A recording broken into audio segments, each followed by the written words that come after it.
Hi everybody, welcome to Tonkocast number 33. 6. This year it's our annual end of the year Tonkocast. Yep. With our fearless leaders. Me and you. No, with Robert, Dice, and Zen. Yeah, but they're not here right now, so. So it's me. And me.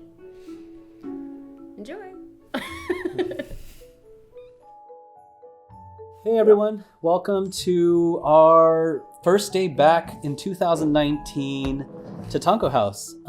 We thought we would record a Tonkocast reviewing 2018 and share it with you guys.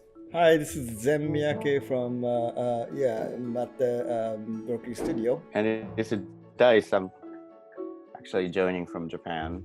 Yeah, we'll share a little bit why Dice is out in Japan and what he's been up to while he's out there. He'll be out there for quite a while. So the studio will be quiet while he's gone. We just wanted to share a little bit what we shared at CTN this year. So if you went to CTN this year and saw our Tonko House talk, some of this might be old news, but we wanted to share with people who weren't able to make it, and then talk about some other things, as well as the fact that Zen and Dice couldn't be there. So yeah, 2018. I think every year we theme our years. Every year we do a talk and about the year. And for us last year, 2017, we coined it like a year of struggle. And it was a struggle. Yeah. But we had no idea, I think, even what struggle meant until 2018. And in 2018, I think, we all talked, and I think for all of us and for the company, it was a bit of an identity crisis. Before we talk about our future and about all the exciting things that have been going on this year, I always like to just go back to our origin, to like where we started. And when we started, we were just, it was almost just the three of us. And we had the one room studio. It's now expanded into 4 rooms this year. This last year, that's right. Now that we're in 2019. We have 4 rooms, Dice. You've been gone to Japan only for about 2 weeks, but we have 4 rooms. Wait. I thought we only had 3 rooms. We have the art room, and then we have the original Tonko House room, which expanded into 2 rooms, and then we have our gear room. Oh, I see. No, got it. Yes. While you're sharing your wisdom with us, Dice, one thing that I wanted to return to in our origin of this studio was actually something you had said to me when we worked at Pixar together, actually. And I'm going to do it in my best Dice voice that I can muster. You had told me when we were at Pixar, clarified for me that in working for a big studio like Pixar, you had made it really clear that I'm an artist who works for a studio, but I am not a studio artist. And I don't know if you remember that, but definitely for me, this is something you said that stuck with me. This clarification of drawing a line between your own self-identity and the identity of the studio you worked for. And that's something that I think, this year meant a lot more to me than even when you had told me that originally and clarifying about your own, where you saw yourself, that helped me through this year. This year was really overall a good year in the beginning. We had 3 big projects that we were super excited about, that we were all feeling like we are going to make these projects this year. This year is the year of making stuff. This year meaning like 2018, right? Yeah. No, 2019 we'll definitely get to. But in 2018, our hope was that these 3 projects, will begin to see the light of day and start to get made. And one by one, throughout the year, each of these projects, for their own individual reasons, kind of started to collapse on us, or partnerships started to wither away. Promises that had been made or things that had been talked about in high hopes and good intent for different reasons fell apart. And this was pretty devastating for us. I think all of us I remember there was a moment where we talked about one of the projects, one of these 3 projects, and we were like, I remember asking you then, like, what do you think are the chances that this project's going to go? And, we were kind of agreed, like, I think like 75, 80% chance. And then within the next week, for all these different reasons outside of our control, the project collapsed in a way. it was definitely a humbling moment. And I think one thing that it did for us is that, at least I think all of us internally were torn up, but externally, I think we all tried to prop each other up and say, we'll be fine, we'll figure things out. But I know internally I was definitely struggling. I think the collapse of three projects really affected the studio, and like even the leadership, because that really tested our original vision, and there was really nothing we could do on all of them. I mean, and very, very difficult because so many factors came in to play, and ultimately we just felt powerless. I think we had a lot of great moments uh, throughout the journey of Tonko House, but I gotta say this was the hardest moment since we started Tonko House. Whenever you succeed, I feel like a lot of people don't question their success. I think failure, inherent to failure, is questioning what are we doing wrong, or what are we doing that is not working. And for that, I don't know that we immediately had answers. I think that we all felt like we were doing everything we could to make these things. And I truthfully feel like it's the best that we could do at the time. And I don't think that, in a different time, a different place, I think that they might have been just fine. But I think given where the status of where things are in the industry and who we were working with and who we were talking with, there's all sorts of, none of these things happened in the same way, in a way.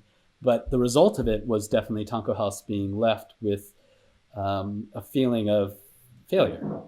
So with all the kind of difficulties that we had, I think that I do think the silver lining and the genuinely positive thing about it is Tonko House's ability to bring in other artists. And I think for such a small shop that we are, I think a lot of people who are out there don't realize that we're a pretty small shop, and there's a lot of amazing artists that have come to our aid and helped out to work with us and work on Tonko House projects in these certain times. And that's what's been really great about some of the work that we brought in this year, was we were allowed, we were given the opportunity to work with really great, amazing artists.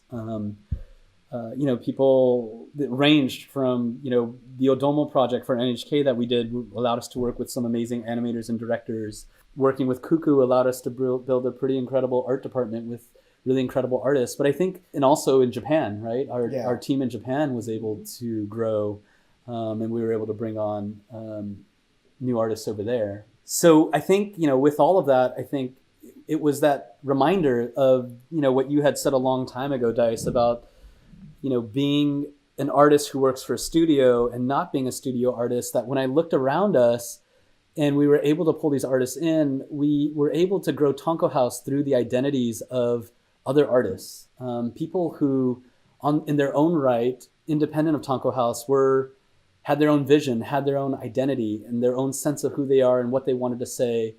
And in this brief moment in which we were able to work together, we were able to align our own identity with their identities and make some great artwork over the years. So even though we did, work for other studios, I think what was great about it was seeing and being reminded constantly by the artists that surrounded us of this sense of identity, sense of being a person who has their own ambition, vision for what they want to put into the world, and finding Tonko House to be a place where they could do it. And it meant for us as a studio to ask, well, what does that really mean for us as a studio? Mm-hmm. So if as an individual artist, we're asking ourselves what our vision and identity is, as a studio, I think with all of the hardship we went through this year, I think it forced us in a way to reinvestigate who we are and why we're doing it. And as a studio, what does it really mean to have artists that have their own identity, and what does it mean for Tonko House's identity? And it was really fun to see like all those projects, like whether it's a Cuckoo project or Odomo project, or even Kumamon, that all of them had utilized those projects to kind of bring in their own artistry and craftsmanship. And I actually don't remember saying what you are pointing out here, really? but I definitely fully believe in that philosophy, and that actually I feel like that kind of a approach through each individual will make the work of the actual studio stronger. And I think every artist who worked at Tonko House last year proved to that idea. And I'm very, very excited. And, while we had so many struggles on our projects, but that's one area that I'm so proud of. All our artists just kind of brought so much to the culture of Tonko House and the future of Tonko House. Yeah, and I think one thing that became really clear is that we're only as good as our own kind of dreams or ambitions. We're not anything more than that, but I also think we're not anything less than that. And I think embracing what the vision that was here and to make the things that we really believed in, it took just as much effort to make good, do good service work as it does to create our own things. It's not like because we were doing work for another studio or another group of people, we put in any less effort. And with that, we looked around and talked to all the people and looked at all the people that were here at Tonko House. And we just I just remember feeling like, oh my gosh, I can't believe the caliber of artists that we have here and the kinds of people we're, able to work with here at Tonko House. And I was really blown away and humbled by that, because I feel like we should be making things that everybody here wants to make and the creators that are here want to make.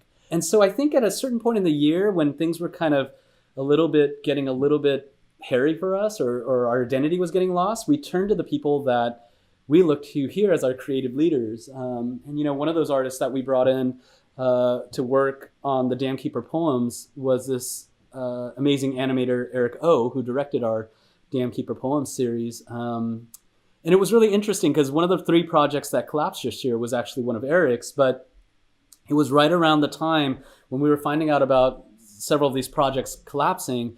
Is also, of course, when things start to go south, you start to wonder, does anybody want what we're making anymore?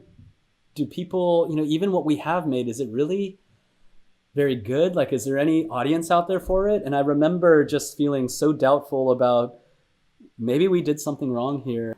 Our big project, the Dam Keeper feature, we decided to leave Fox. That was the huge, devastating news. And then within a week of that news, Eric's project collapsed.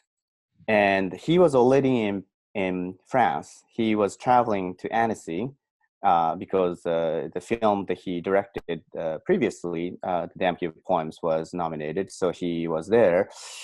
And we were debating, right? We were debating among leadership whether we tell Eric that his project, while he's away, collapsed. And it was really hard because, we didn't want Eric to, we didn't want to steal thunder while he's having fun at Annecy. And it was really hard. In the end, we decided not to tell him.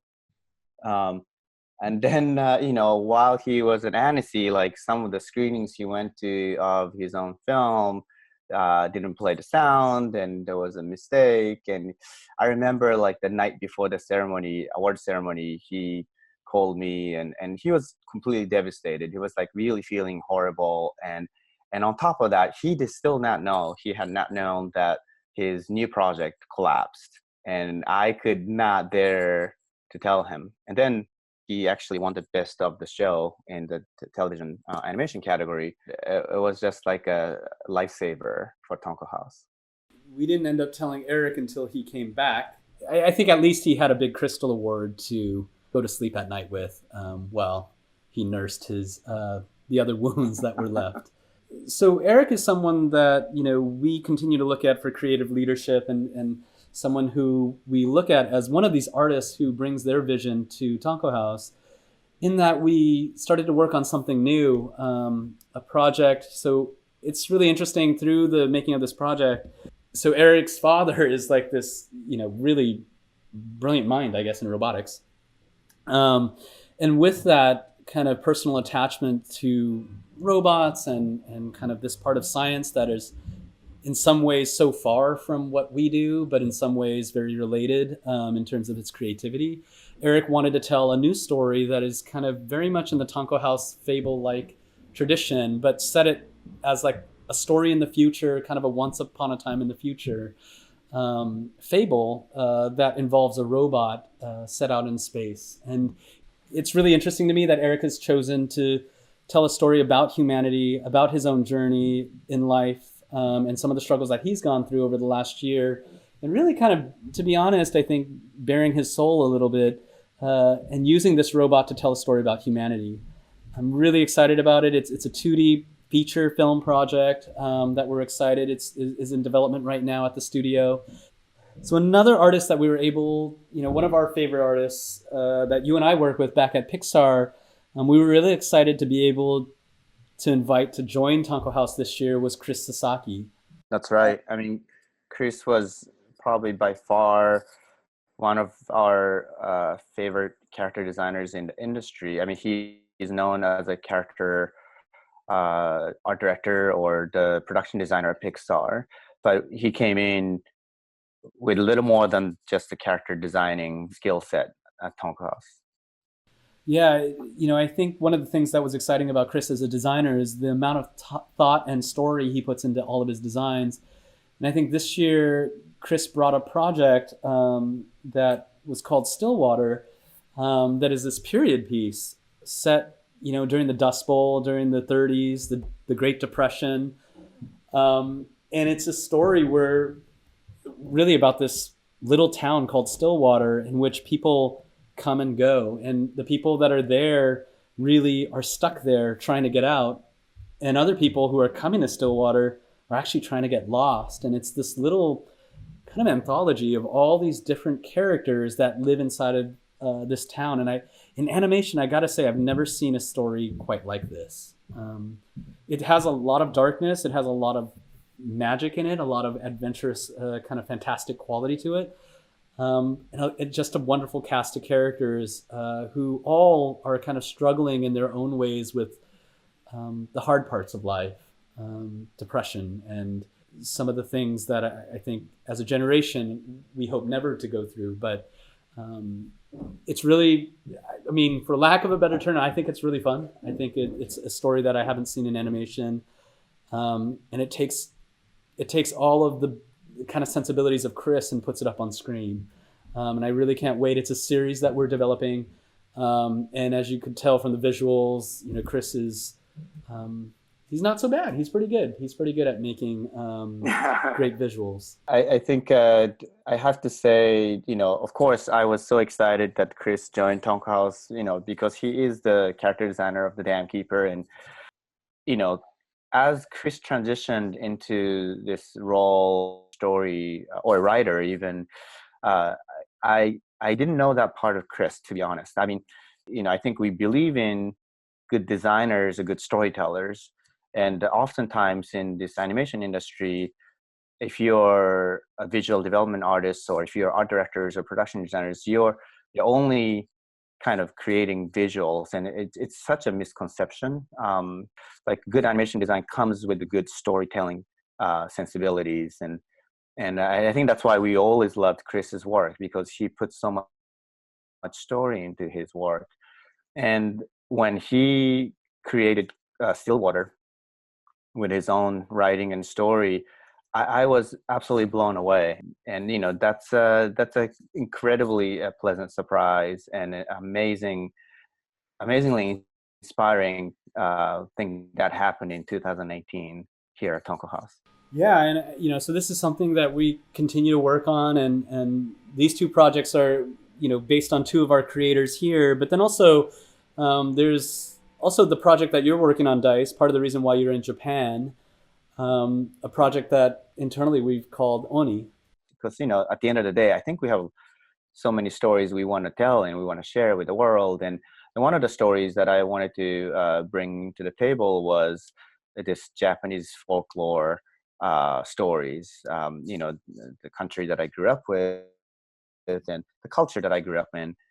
Part of the reason why you're in Japan is because we're working with in a medium we've never worked before. That's right. This is our first project that's in stop motion. There's an animation studio called The Dwarf. It's the best stop motion studio in Japan. Definitely one of the best in the world. They're famous for Domokun and Komaneko, and we all always loved their work, and we even did some small kind of event projects. When we did the exhibition in Ginza a couple of years ago, but the finally dream have come true, and we decided to collaborate with Dorf, and we're developing this project in Japan. This year for us, while again we're started at the start of 2019, and we have 3 projects again. But I think the big difference is where we sit with these projects and how we see these projects. I think we identify in terms of who we are and what we're putting out there. I think our ambition has grown, and I think that in many ways we're doubling down with our own identity and kind of nestling in with who we are as artists and who we are as a studio. And I think with that, I think I can already see that 2019 is going to be our year for Risk.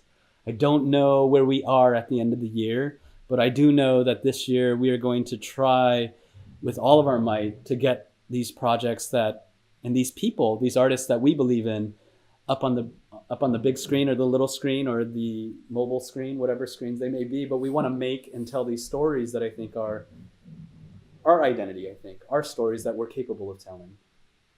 So with 2019 being the year of Risk, I think also a lot of people are probably wondering what happened with the Dam Keeper project. And the Dam Keeper project is alive and well. We're continuing to work on it. It's a project we really believe in. I think the amazing part about growing through the journey last year is we learned a lot as filmmakers and storytellers. We learned a lot about the business of making film and what it takes, and some of the great things about it, some of the hard things about it. But the great thing about getting the project back, getting the world of the Dam Keeper back, is that we also get to pull it back to the world, get our characters back in a way, get our worlds back. And with that, we kind of have the opportunity to keep making products. So this year in Japan, we finally got to make that fox plush that we've always wanted to make. And the book series is still alive and well. Book 2 came out this year.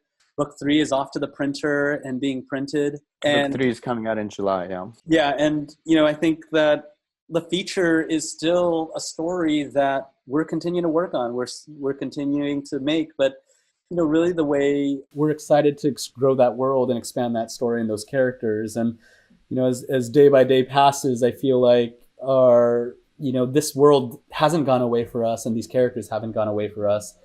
And every step we've taken on it has only deepened the journey for us. And I can't wait to, share with everybody more of what that feature could be and what it is, what that story is. And at the same time, we've been taking the exhibition that we've been doing every year in Japan and starting to travel it. And this year it went to Fukuoka, where we had the opportunity to build this amazing little cardboard maze for families and children.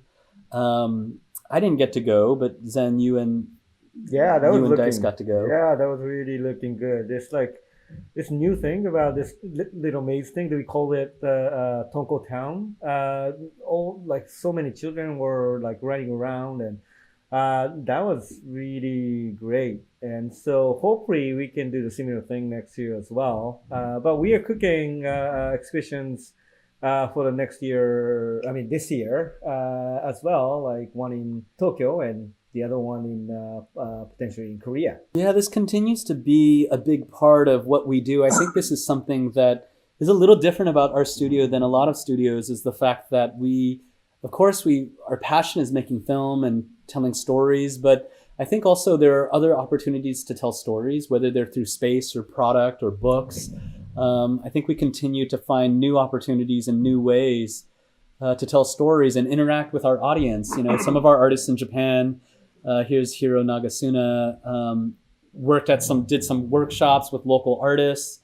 Here's Toshi, his hometown is actually Fukuoka, so he got to go back home, kind of a hometown hero, and do some artwork and do a workshop where they made little zoetropes with children. And all of that continues to be an enriching kind of experience for us. And also I think we continue to push to find where our audience is and where our stories can affect people, but also where just our interaction can also have an effect on young artists.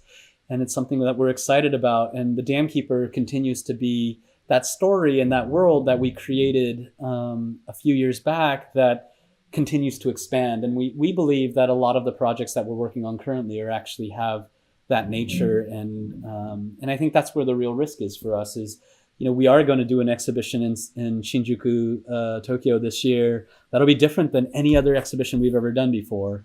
And for the first time, we'll go to Korea. It's a new place for us. It's a new world. And but we're already excited by some of the partners that we're lining up to be a part of the exhibition. And we think it's a different way of meeting a new audience than just our film. I think ending our sort of partnership with 20th Century Fox, working on a feature, Dam Keeper feature, I think, as you said it at the CTN talk, I think there's no one who doesn't want to make great film in Hollywood. Everybody's purpose is to make as great of a film as possible, but everybody has different opinions as to how to do it. And everybody has great opinions, great ideas. And I think with our level of experience, we just kind of listen to everybody, and in a way just kind of we start to lose sight of what we originally wanted. And I think it's really representative of what happens to a lot of people. Everybody has a good intent, everybody wants to make a great film, everybody has great ideas, but at the end of the day we have to kind of go back to where we started and why we're making it, and in a way kind of bringing the Dam Keeper project or the characters in the world back to the hands of Tonko House allows us to do these things like the exhibitions or the books or the products that in a way that we believe in. 2019 is here, and it's super early in the morning with Dice, so we're really glad that he was able to join us from Japan. But we're also really thankful that you guys out there continue to listen and follow Tonko House's journey. I think, this is a year that we're looking to take some big risks and trying to tell our own stories and find its audience. And you guys are a big part of that, big part of us still being here and in our 5th year. And also, a big part of our community as we look for new ways to share our stories, whether it's through books or products or our films. I think at the end of the day, as creators, we need our audience, and you guys have been so incredible to us and really following us and supporting us. So thanks for doing that and continuing to do that. And and look out for new events on all of our social media this year. And we'll continue to release new YouTube videos and a new branding effort overall.